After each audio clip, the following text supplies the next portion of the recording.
Hey, Steve from GuitarZoom here. Thank you so much for joining me. I'm going to be creating a series of 4 different videos that are going to help you, hopefully anyway, help you with your guitar soloing. If you're brand new to soloing or you've been trying to solo for a while, but it just seems like your solos always sound like scales or you're having a hard time trying to make them sound a little more organic, these next 4 videos, hopefully I can help you sort of break out of that. Now, these videos are also going to be celebrating the launch of my new course, Guitar Solos Made Easy 2.0.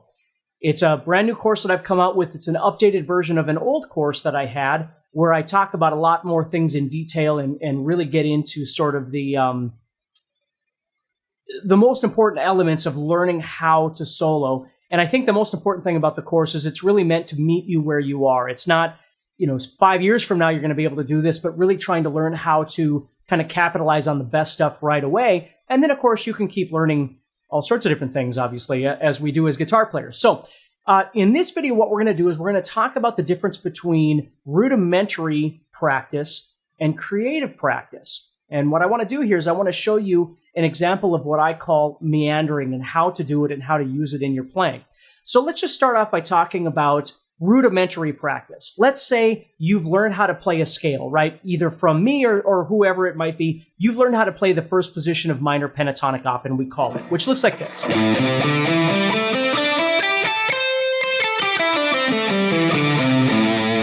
Right? In whatever capacity you practice that in.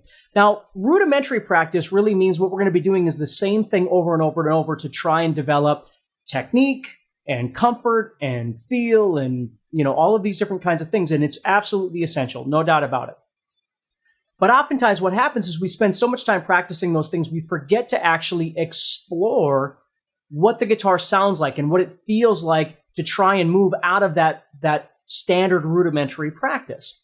So what I came up with a long time ago was a technique that I call meandering. And basically what meandering tries to do is to teach you to break out of that same practice regimen that you're doing when you practice up and down. So let's say, for instance, with meandering, what we're going to do is we're going to just use this position. Now, if you know other positions and you're really good at connecting them together, or you know another scale, maybe you know something about your modes or something, you can use this in anything. I'm just going to keep this as straightforward as possible. So what you do is you use this position that you know. Let's say you only know one position. You only know this one. But instead of just playing it up and down like this, what we're going to do is we're going to try and turn off our brain, and we're just going to try and play anything and everything that we possibly can at a tempo without stopping. So the rule with this meandering is we don't want to stop. Now, I'm going to set the metronome at 100 beats per minute, but you could set this at anything. And finding the right tempo is really, really important. Because if you set it at a tempo that's too fast, you're going to wind up realizing that you're either playing very sloppily or you have to keep stopping because your brain just shuts down. Now, when you first start doing this, that might happen a lot anyway because it's brand new to you. But let me show you what I mean by meandering. So what I'm going to do is start my metronome. And what I'm going to do is at that speed of 100, let me stop that for a second there. At the speed of 100, not 140, okay? There we go. At the speed of 100, I'm going to start moving at eighth notes, which means I'm going to play 2 per click. Okay, so if this is I want to do this.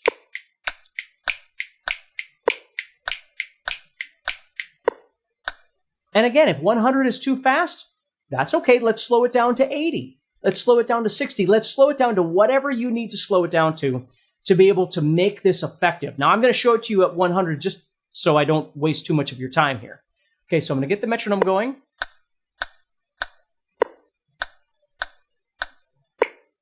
And here I go.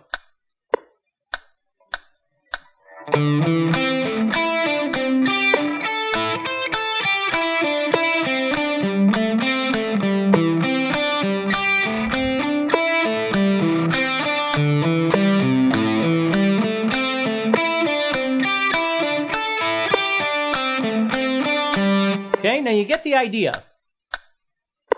Let me stop that metronome there. There we go.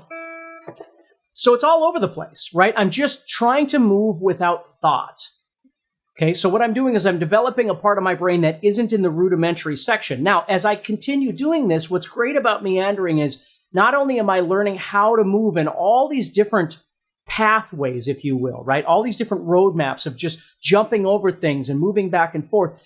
And I'm forcing myself to get out of that comfort zone of just playing toward the floor and toward the ceiling. Okay? But the other thing that I start realizing is how I'm picking. Right? Now, there's no rhyme or reason to this right now. It's supposed to be a bit chaotic, and that's okay. As long as it's controlled, right? You're doing it at a speed that you can actually handle. So what we do is we start learning that we can actually jump over and create something that sounds completely unique, okay? Now, what I'm going to do just to show you, let's say I slowed this down to 80. Okay, let me get my metronome there. There we go. So I start my metronome.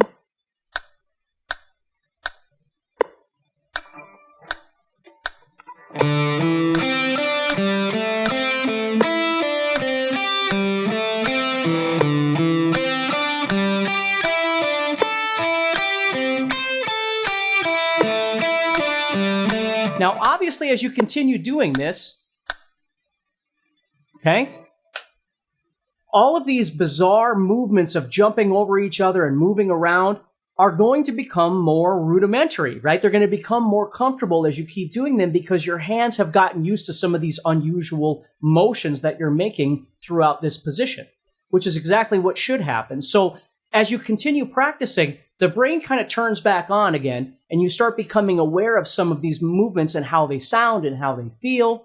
And I don't want you to get caught up in, alternate picking and all these other things that are certainly very important, but they're not the focus right now. The focus is just training yourself how to move. Now, if you know more than one position, let's say you know the first position of A minor pentatonic and you know the second position. Well, then what you can do is connect those together and start doing something like this.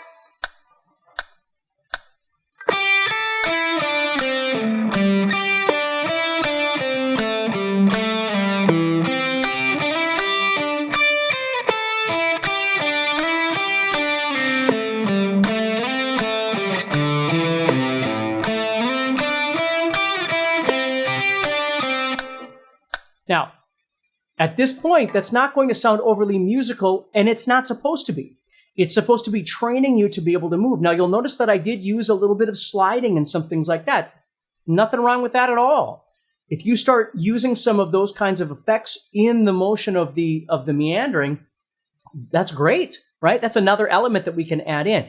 But we're just trying to train ourselves to be able to move, because oftentimes when we go to try and solo, and we're not used to this sort of thing, we just play up and down the scale, right? You might go,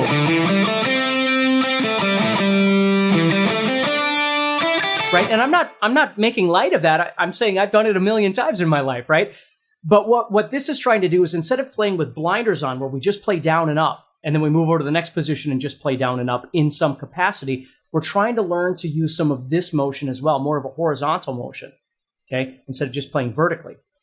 And we're also learning how to kind of jump over things to make more of what I refer to as an intervallic movement. It just doesn't sound the same as everything else. So in this video, what I'd like you to do is start doing that. Dial in a tempo that works for you. And don't do the ego thing. It doesn't make any difference if you have to set it at 60 or 50 or anything like that. Don't worry about it. Just find a tempo that works for you and start practicing this thing. And then in the next video, what I'm going to do is I'm going to show you how to start creating some phrases out of this meandering. So do me a favor. Check out Guitar Solos Made Easy 2.0 by clicking on the link. And hopefully it's something that you're interested in. And either way, be aware that this next video will be coming out, and hopefully we can rejoin again and start learning some more stuff, okay?